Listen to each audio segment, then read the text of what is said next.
Pemirsa, beberapa faktor yang dapat menyebabkan tanaman kelapa sawit kurang menghasilkan buah ya, termasuk perawatan yang tidak maksimal, serangan hama dan penyakit, kondisi lahan yang kurang subur, serta usia tanaman yang belum cukup matang. Selain itu, faktor lingkungan seperti cuaca ekstrim juga dapat mempengaruhi produksi buah pemirsa. Berikut adalah beberapa penyebab lebih detail. Yang pertama, perawatan tanaman yang tidak maksimal, pemupukan yang kurang tepat, pemupukan yang tidak sesuai jenis atau dosisnya, atau pemupukan yang tidak teratur dapat menghambat pertumbuhan dan produksi buah tersebut pemirsa. Kemudian pengendalian hama dan penyakit yang kurang efektif ya. Serangan hama seperti ulat, api, kumbang atau penyakit seperti akar busuk dapat merusak tanaman dan mengurangi hasil panen.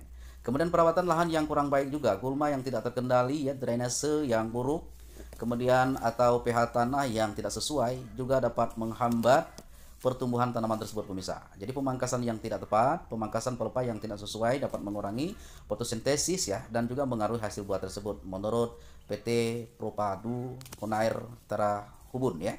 Kemudian yang selanjutnya, kondisi lahan dan lingkungan kesuburan lahan. Lahan juga kurang subur tidak menyediakan nutrisi yang cukup ya untuk pertumbuhan tanaman dan produksi buah. Kondisi yang ekstrim, kekeringan atau banjir juga dapat menyebabkan stres pada tanaman dan mengurangi hasil panen ya. Jadi pH tanah yang tidak sesuai, yang terlalu asam atau basah dapat juga menghambat penyerapan nutrisi oleh tanaman tersebut pemirsa. Ya, jadi usia tanam tanaman terlalu muda, kelapa sawit yang masih muda di bawah 3-4 tahun juga mungkin belum menghasilkan buah secara optimal. Jadi tanaman terlalu tua, tanaman yang sudah terlalu tua mungkin juga produksinya menurun. Jadi faktor lain pemirsa, varietas tanaman, beberapa varietas kelapa sawit mungkin memiliki potensi hasil yang lebih rendah. Nah, jadi penting varietas yang oke ya.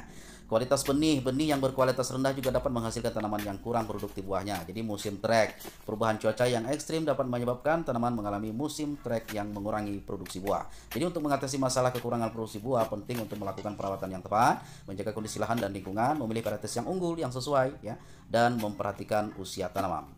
Jadi pemirsa, jangan panik ya apabila ada rekan-rekan yang review kebunnya menyatakan bahwa hasilnya kurang maksimal. Jadi jangan khawatir pemirsa jika kita sudah mematuhi aturan dan prosedur yang sudah ada.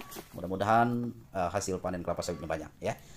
Oke pemirsa, tetap semangat dari kami. Salam petani, salam tanam petani. Sampai berjumpa kembali.